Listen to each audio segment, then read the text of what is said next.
warahmatullahi wabarakatuh. Waalaikumsalam warahmatullahi wabarakatuh.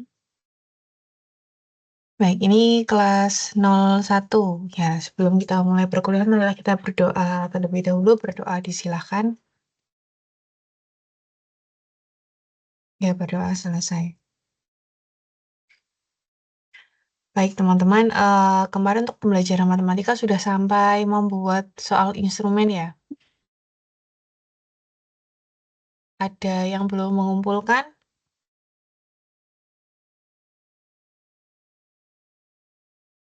Sudah, Bu. Nanti dulu, udah jangan. Sudah semua, maksudnya kalau ada yang belum, saya buka sekarang sampai jam perkuliahan di jam 10.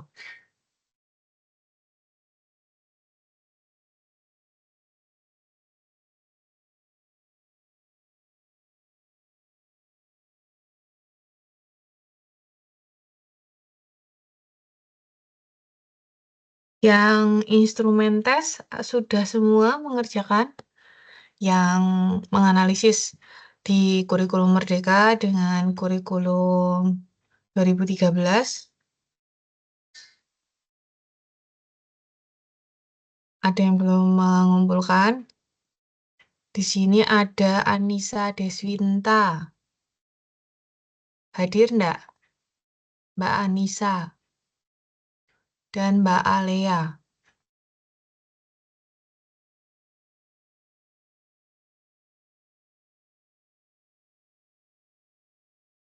Hadir? Apakah hadir Mbak Anissa dan Mbak Alea? Hadir, Bu. Ya, ini di portal untuk yang analisis instrumen tes di kurikulum 2013 dan kurikulum Merdeka belum mengumpulkan, Mbak. Ya, Ibu, belum nih. Sudah dikerjakan belum? Sudah. Sudah. Ini saya buka, nanti jenengan kumpulkan maksimal jam 10 ini ya. Iya. Makasih, Bu.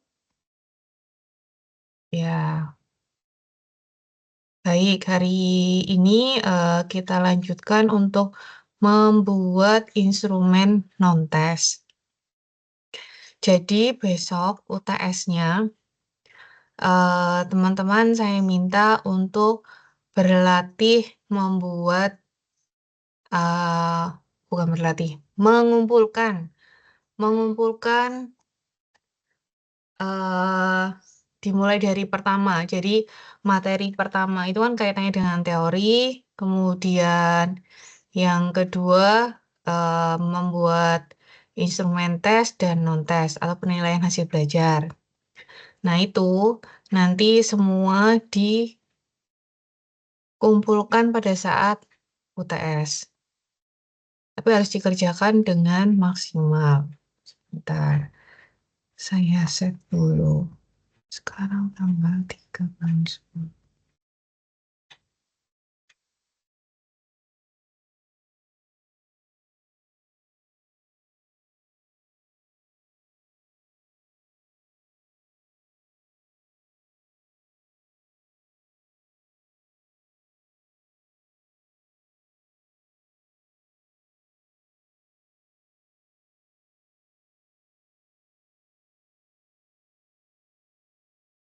Ya, apakah berbagi layar saya sudah terlihat?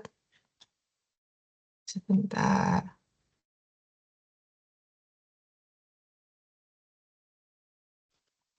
Sudah, Bu.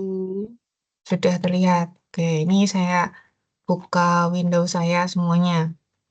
Jadi di sini eh, nanti yang pertama hari ini dikumpulkan terlebih dahulu. eh, jadi ada 2 hari ini dan minggu depan.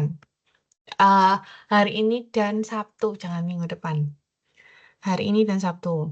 Jadi hari ini yang pertama adalah yang dikerjakan adalah menganalisis sama apakah di kurikulum 2013 dan kurikulum Merdeka itu ada bentuk non-tes. Nah, untuk bentuk non-tes itu ada macamnya. Dan non-tes biasanya digunakan untuk menilai ranah afektif dan psikomotor di dalam evaluasi atau penilaian hasil belajar. Nanti saya berikan, bisa digunakan untuk dibaca-baca. Kalau kemarin tes itu lebih ke kognitif, ada berbagai bentuk. Kemudian kalau untuk non-tes, ini konteksnya tinggal jenengan akan menilai ranah afektif sikap atau keterampilan di psikomotor di setiap pembelajarannya. Jadi idealnya seorang guru itu ketika melakukan setiap kali pembelajaran atau setiap kali pertemuan, dia harus menilai 3 hasil belajar, yaitu kognitif, afektif, dan psikomotor. Dan tertuang di dalam rencana pembelajarannya. Entah itu nanti akan terlaksana atau tidak pada saat praktek, tapi tetap dituliskan di dalam rencana pembelajaran. Nah, saya contohkan di sini ya, teknik non-tes, ada beberapa contohnya. Ini secara global, yang pertama adalah observasi atau lembar observasi. Jadi wujud instrumennya itu namanya lembar observasi. Biasanya digunakan untuk menilai ranah sikap. Nah, bentuknya seperti ini. Ada yang menggunakan skala. Nah, di sini adalah berupa pernyataan yang diturunkan dari variabelnya. Misalnya nih, sikap disiplin. Disiplin menurut misalnya Marwoto tahun 2021 misalnya. Uh, tepat waktu. Nah, tepat waktu itu diturunkan lagi menjadi pernyataan. Misalnya diturunkan menjadi 2 pernyataan. Nah, itu dituliskan. Tepat waktu itu kan belum menjadi sebuah pernyataan, kalimat, belum ada SPOK-nya. Jadi harus diterangkan dalam pernyataan, kemudian silahkan bisa di lembar observasinya dituliskan dengan menggunakan skala 1, 2, 3, 4, 5.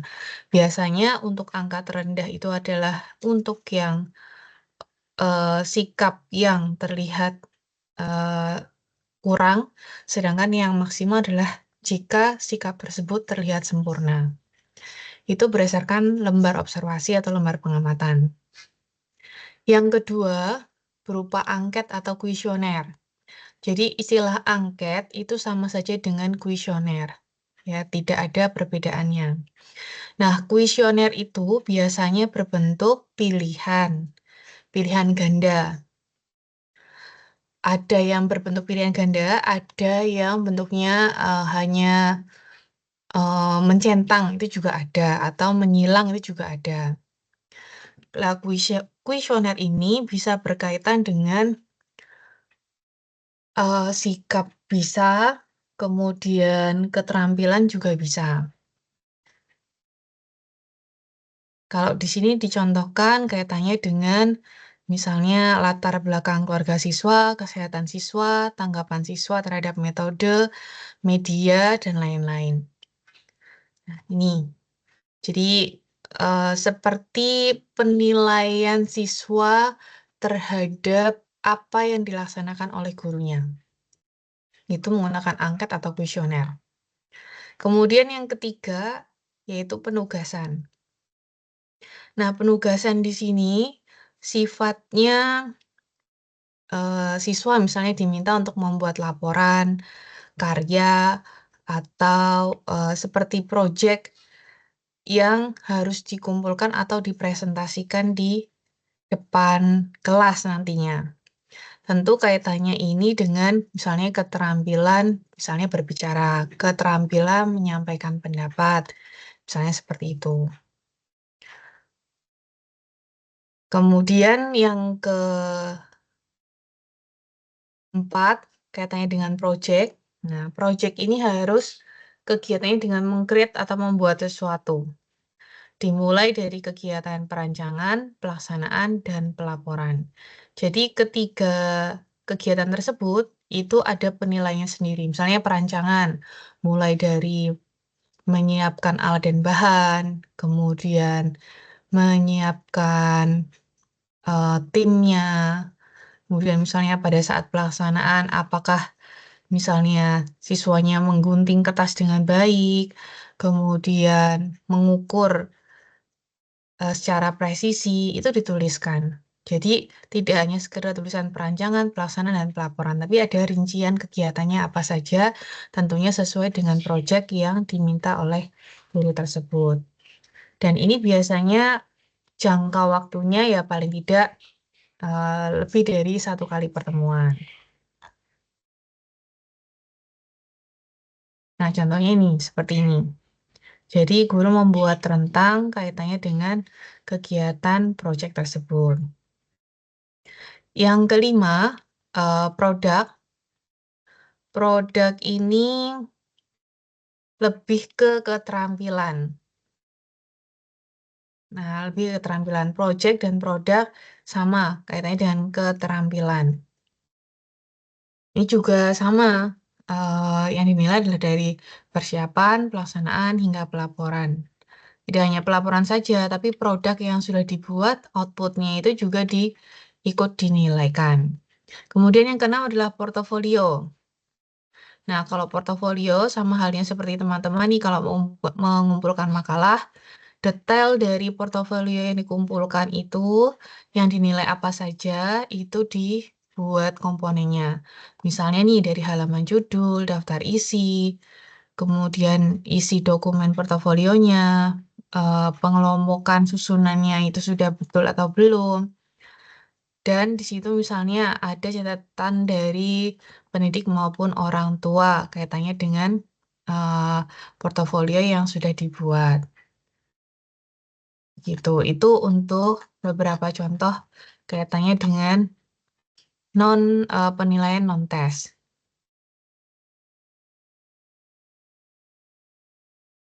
Kemudian ada juga ini untuk non tes itu ada kegiatan misalnya tes lisan. Tes lisan ini bentuk instrumennya adalah pedoman wawancara.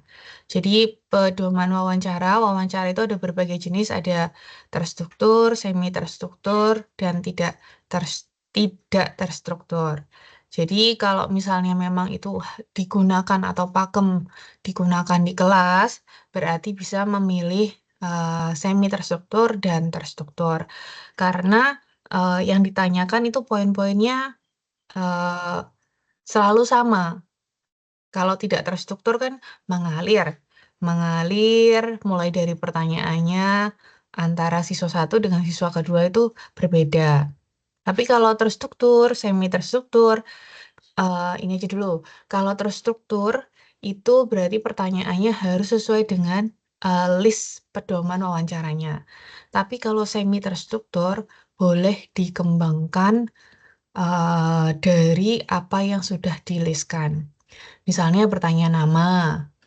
Di listnya itu ada pertanyaan tentang biodata siswa. Nah, kemudian misalnya ditanya tidak berkaitan dengan biodata siswa.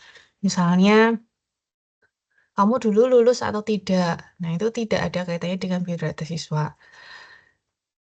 Yang seperti itu disebut semi terstruktur. Mengalir sesuai dengan harapan dari peneliti untuk mencapai tujuan penelitian atau tujuan pembelajaran. Baik, di sini. eh, Masuk pada contoh-contohnya. Nah, ini ya bentuknya. Kalau tadi kan ada lembar observasi atau pengamatan, kemudian ada project, produk, kemudian ada pedoman wawancara, kemudian angket atau kuesioner. Kemudian ini saya perlihatkan contoh-contohnya. Contoh format yang biasa digunakan di dalam evaluasi yang dibuat di modul ajar. Kalau saya lihat sepintas di dalam buku kurikulum Merdeka itu tidak banyak yang, bahkan hampir tidak ada yang menuliskan kaitannya dengan penilaian non-tes. Lebih banyak pada tesnya. Nah, berbeda mungkin dengan nanti yang jika teman-teman mendapatkan menganalisis di kurikulum 2013, itu akan lebih banyak menemukan bentuk-bentuk format untuk penilaian non-tes begitu.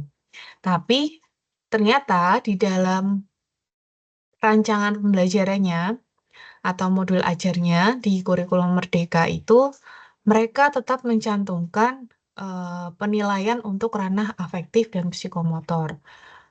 Walaupun di bukunya itu misalnya tidak ada. Hal tersebut berarti guru sebagai fasilitator, sebagai orang yang berperan utama dalam menyampaikan materi harus tetap membuat rencana penilaian atau evaluasi terhadap dua hal tersebut, afektif dan psikomotor. Jadi tinggal bentuk-bentuknya saja disesuaikan dengan apa yang dinilai. Ini contoh untuk lembar pengamatan. Pengamatan afektif, yaitu pada sikap. Kemudian di sini juga ada beberapa contoh lagi.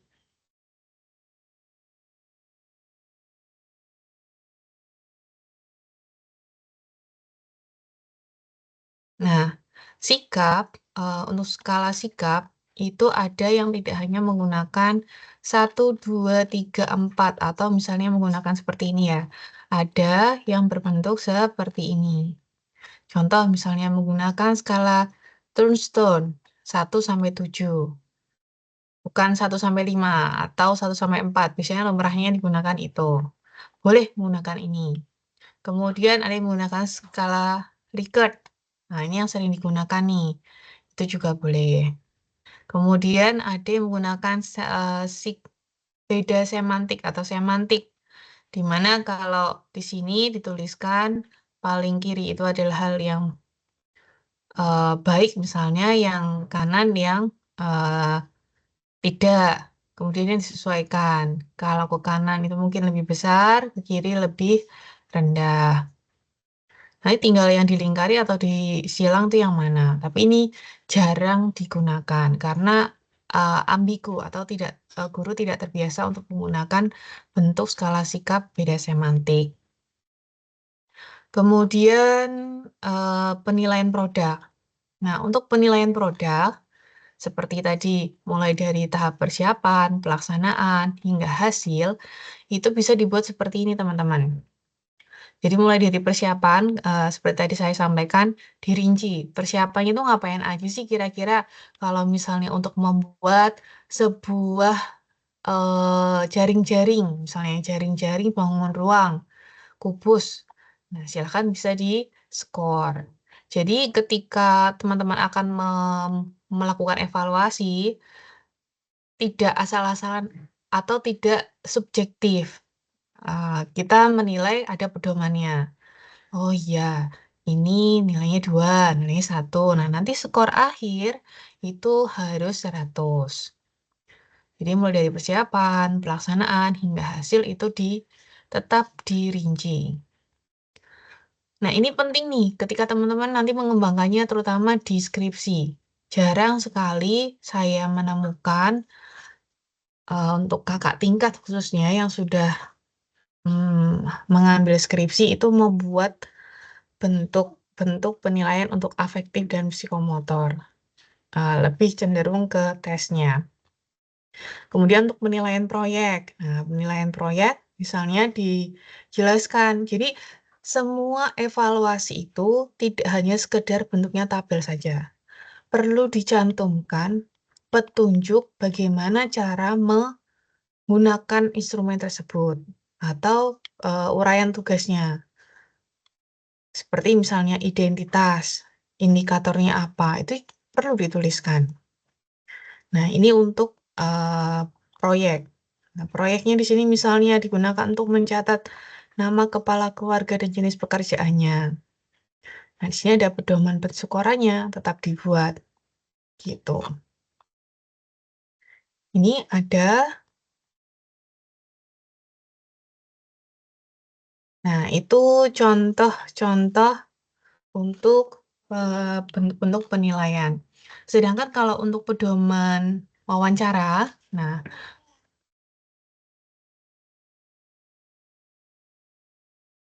pedoman wawancara itu dibuat sesuai dengan indikator yang dikembangkan. Nah, saya di situ aja. Nanti jatuh. Bude bangun, Bude.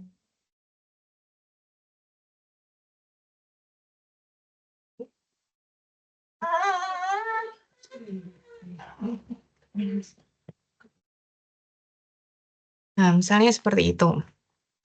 Jadi, silakan teman-teman, walaupun sudah saya beri clue tadi, kaitannya dengan bahwa di kurikulum 2013 itu akan menemukan banyak, sedangkan di kurikulum Merdeka itu mungkin tidak akan menemukan, tapi tidak apa, silakan dianalisis terlebih dahulu. Ini saya contohkan ya, misalnya di, nah, ini contoh modul ajar. Modul ajar untuk kelas 1, jadi dia sudah menggunakan kurikulum Merdeka, dan coba kita cek di bagian evaluasi. Nah, atau asesmen pembelajaran.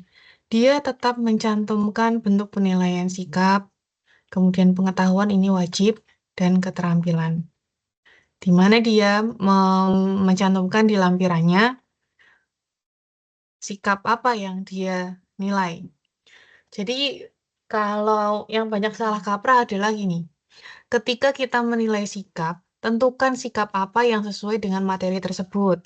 Jadi tidak semua sikap misalnya di P5 itu dimunculkan. Kalau memang bisa muncul semua, ya enggak apa-apa. Silahkan dituliskan indikatornya dalam satu kali pembelajaran itu. Tapi kalau tidak bisa muncul semua, ya kira-kira dilogiskan saja. Di logika, eh, untuk materi ini yang akan keluar itu dimensi apa saja. Seperti itu. Ini contohnya kan tidak semuanya ya. Dimensi profil pelajar Pancasila itu tercantum di penilaian sikap. Kemudian tuangkan bentuk atau format dari penilaian sikap tersebut. Yang kurang di sini adalah ini. Apa namanya? Tanda tangan. Nah, mestinya ada lembar tanda tangan observer yang melakukan pengamatan. Kemudian, nah ini dia bentuk yang kemarin yang saya maksud ketika teman-teman melakukan pengembangan tes. Ditulis indikatornya, kemudian dikembangkan lagi menjadi soal, kemudian kunci jawabannya. Ya, kunci jawabannya tidak tidak rinci ya. Mungkin karena jawabannya memang isian singkat, skornya dituliskan. Nah, skor maksimal 100, seperti inilah. Kemudian untuk rubrik penilaian, misalnya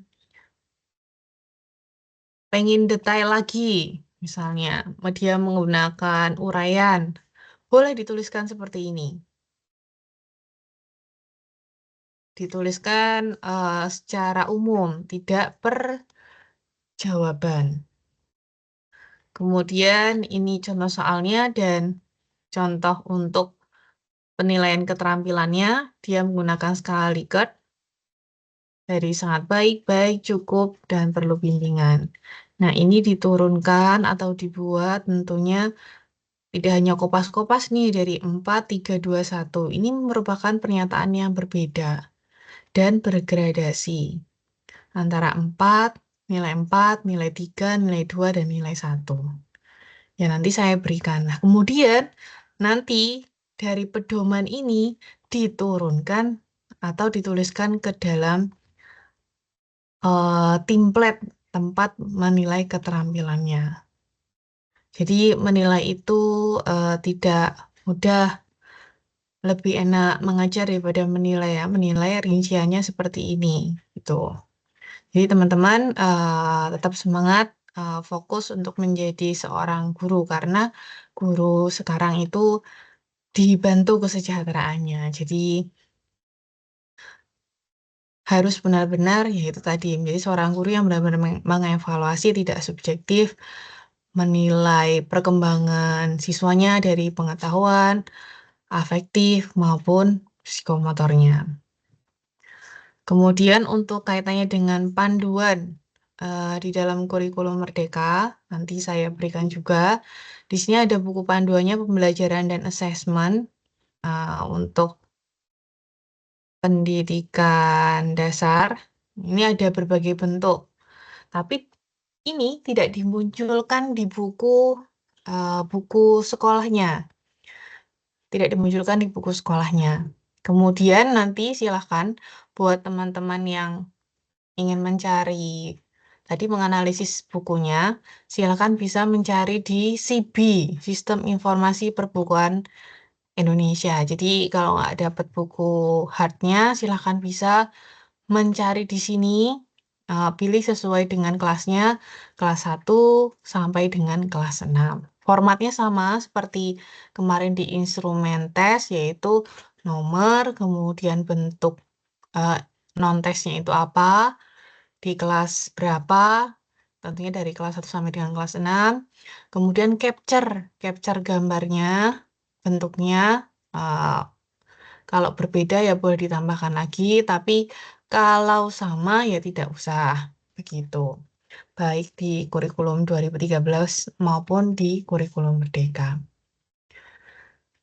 Ya, sampai di situ ada yang mau ditanyakan?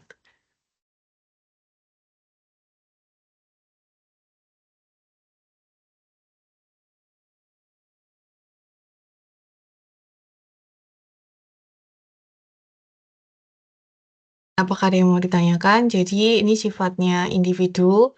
Hari ini jam maksimal sampai jam 12. Silakan teman-teman menganalisis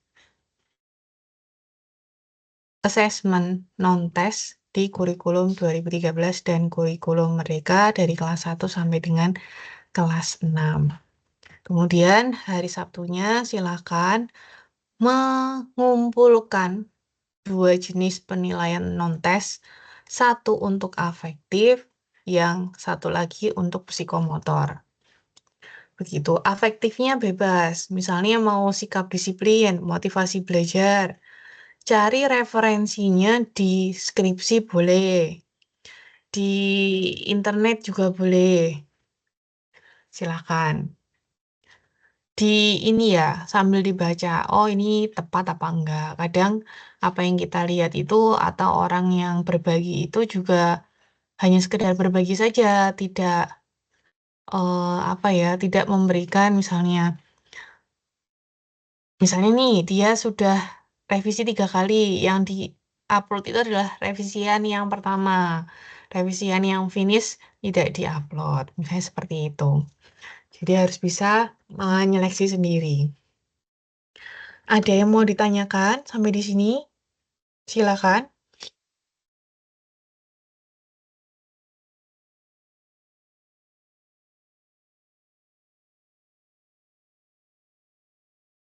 Cukup jelas apa yang Bu Emma sampaikan?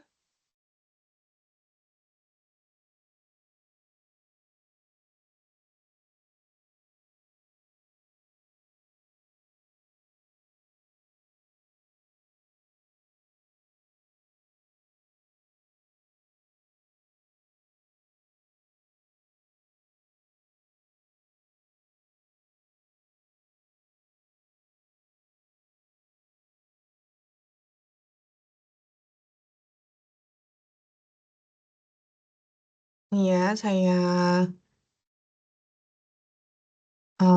buatkan di sini. Jadi melanjutkan yang ke kelas sebelumnya nih. Nomor, penilaian non-tes, kemudian kelasnya, kemudian kurikulum 2013 dan di sini adalah kurikulum Merdeka. Cari yang bagian matematika saja, gitu.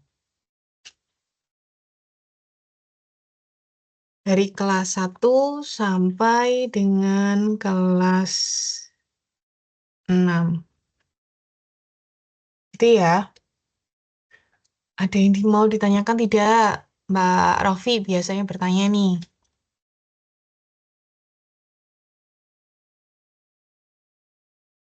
Halo, Mbak Rofi? Ada yang mau ditanyakan tidak? Ya dulu, Bu. Belum ada. Oh, belum ada. Berarti sudah jelas ya. Mas Ferdiantoro, Tidak, Ibu, sudah jelas. oke, baik. Silakan dibuat seperti eh, yang saya jelaskan tadi, sambil belajar menyusun instrumen untuk skripsi, gitu. Untuk yang kemarin, sebentar, saya bukakan dulu ya. Tugas yang kemarin.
Apa itu namanya?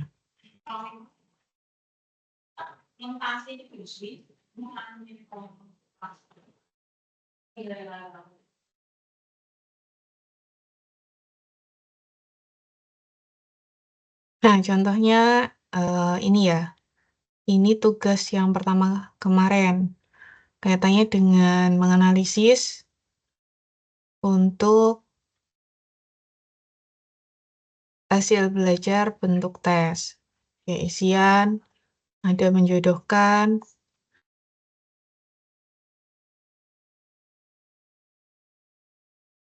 pilihan ganda.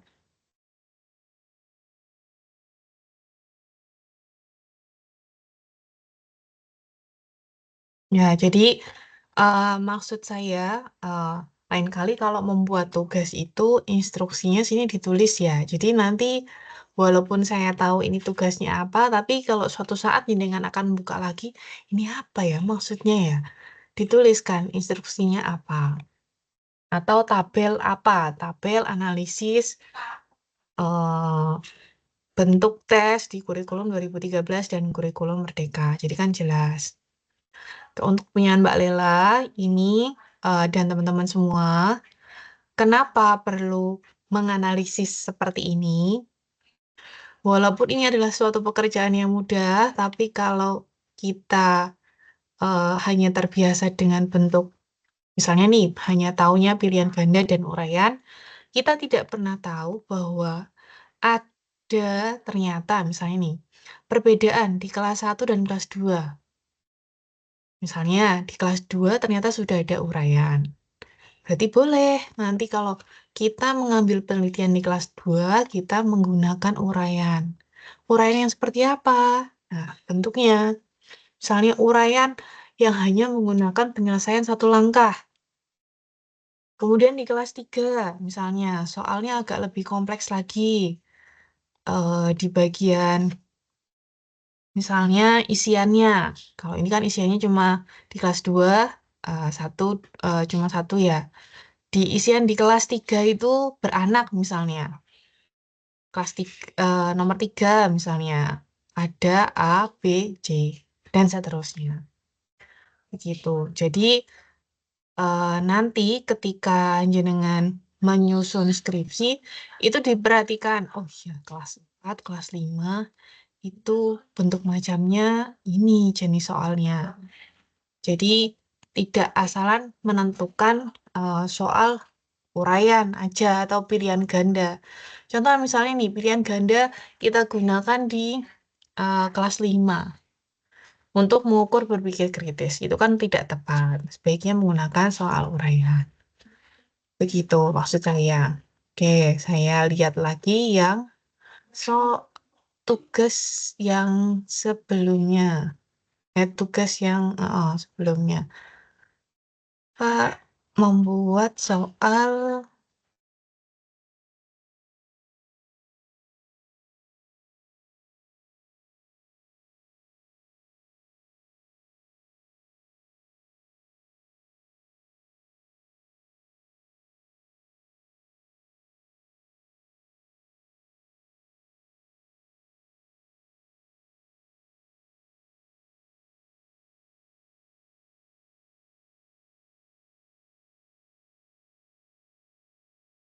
hmm, oh ini.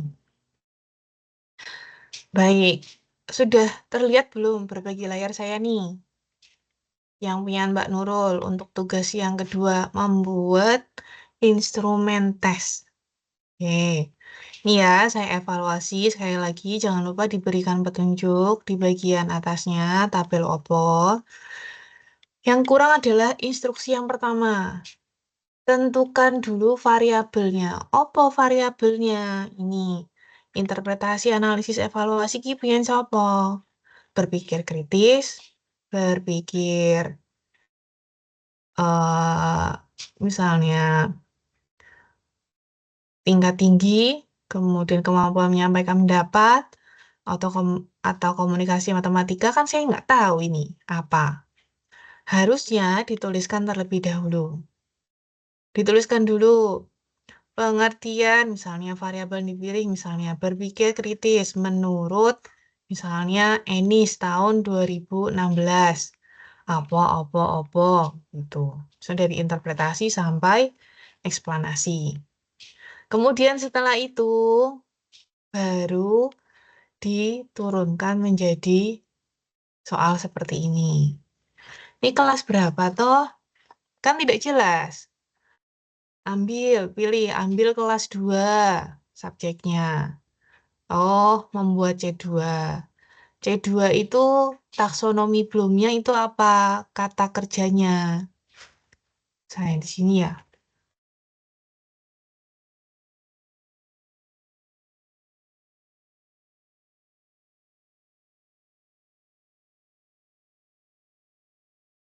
Nah, misalnya taksonomi belum, C2, memperkirakan, menjelaskan, mengategorikan, menghitung. Di sini cek. Apakah ada unsur menghitung? Apa yang dimaksud dengan FPB? Oh, ini berarti apa nih? Menjelaskan, oke, masuk misalnya. Ditulis, nggak apa-apa di sini. C2 bagian menjelaskan misalnya. Jawabannya ini, oke, skornya 5. Nah, di bawah ini, karena ini masih, oh, iya, oke, nggak apa-apa. Ini 5. Saya kira masih dalam soal nomor 1. Jadi, eh, tadi indikator, kemudian ranah kognitif. Kalau mau ditambahin lagi tadi bentuk bentuk soalnya, isian, uraian gitu juga boleh. Kemudian soal, jawaban, dan skor. Ini C3, kita cek. C3 menganalisis kah?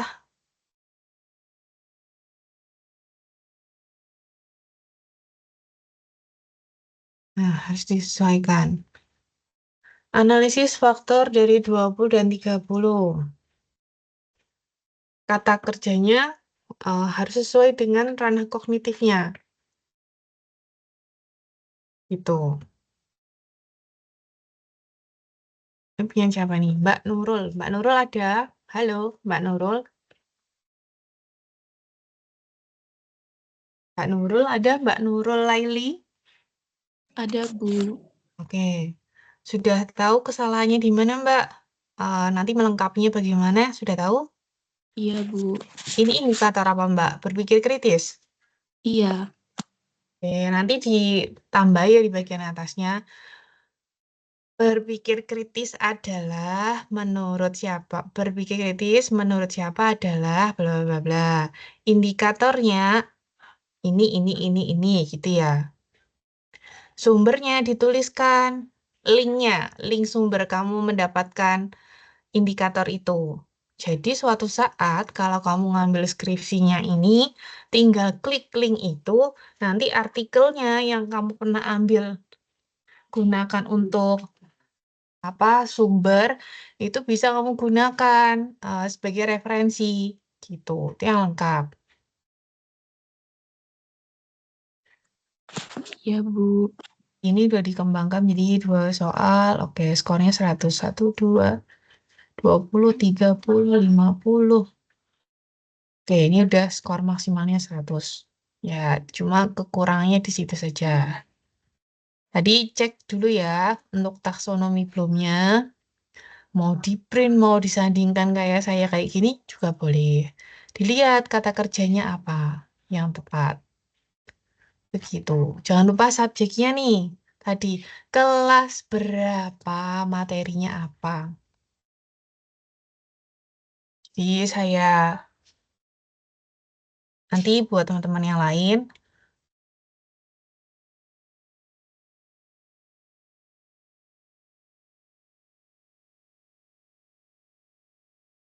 yang kurang di bagian instrumen tes, yang namanya sambil belajar, tidak ada sesuatu yang langsung bagus tadi. Tuliskan pengertian indikatornya, pengertian variabelnya, sorry. Pengertian variabelnya menurut siapa dan linknya. Kemudian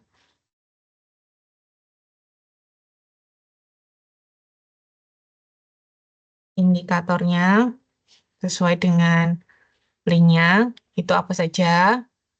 Kemudian subjeknya itu maksudnya adalah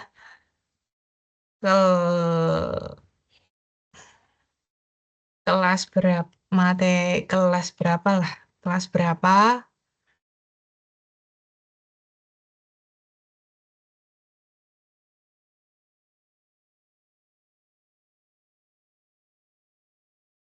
Kemudian materinya apa? Materi kelas berapa, topiknya apa? Itu jelas. Jangan lupa link sumbernya. Link sumber dari variabelnya. Iya teman-teman, jadi kekurangannya adalah di situ. Buat teman-teman yang lain, silakan bisa dilengkapi dan diupload ulang. Saya tunggu sampai jam 9 malam hari ini. Jadi sambil belajar nanti untuk UTS-nya seperti ini. Jadi silakan membuat, tapi untuk indikatornya nanti saya yang memilihkan. Indikatornya saya yang memilihkan, kemudian jenengan harus membuat instrumennya. Ada yang mau ditanyakan? Sampai di sini?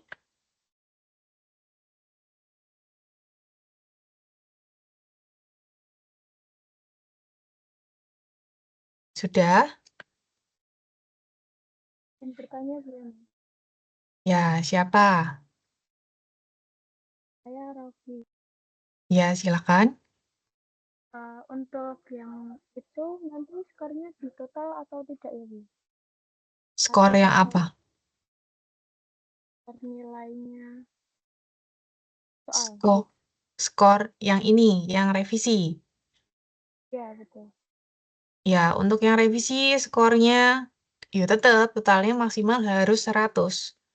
Semua bentuk penilaian skor maksimal 100.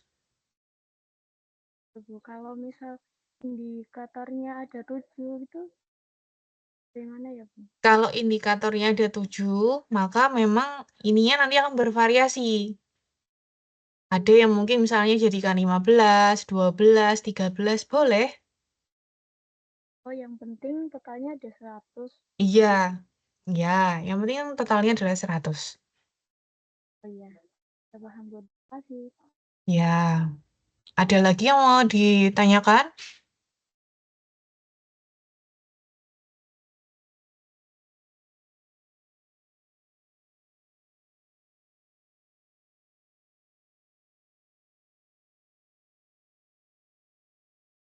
Ya, kalau tidak ada yang mau ditanyakan, saya rasa ini berarti teman-teman jelas. Kalau nggak jelas, segera bertanya.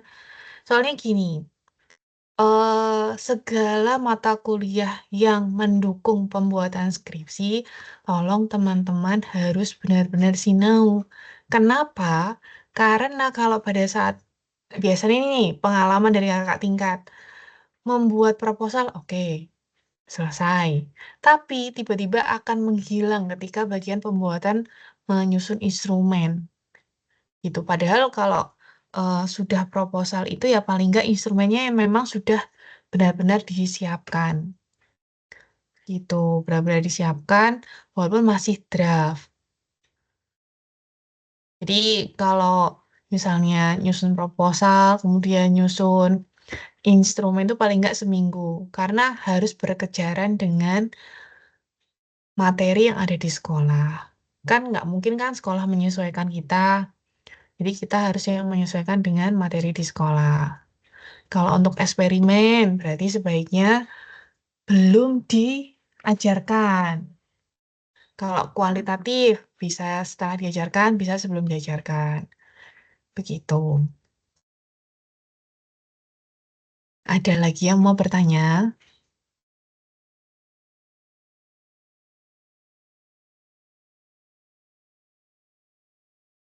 Baik, kalau tidak ada pertanyaan, ini nanti saya bagikan untuk beberapa materi tadi, kaitannya dengan panduan pembelajaran dan asesmen, kemudian contoh-contoh instrumen non-tes, ya walaupun bukunya jadul, tapi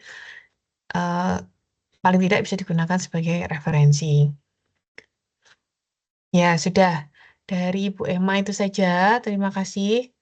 Silakan yang ini tadi menganalisis dikumpulkan terakhir jam 10. Jam 12, sorry, jam 12. Kemudian untuk yang membuat instrumen non-tes, terakhir hari Sabtu, minggu ini. Baik, saya akhiri. Terima kasih atas kehadirannya. Saya anggap ini berangkat semuanya. Assalamualaikum warahmatullahi wabarakatuh. Waalaikumsalam warahmatullahi Waalaikumsalam wabarakatuh. warahmatullahi wabarakatuh.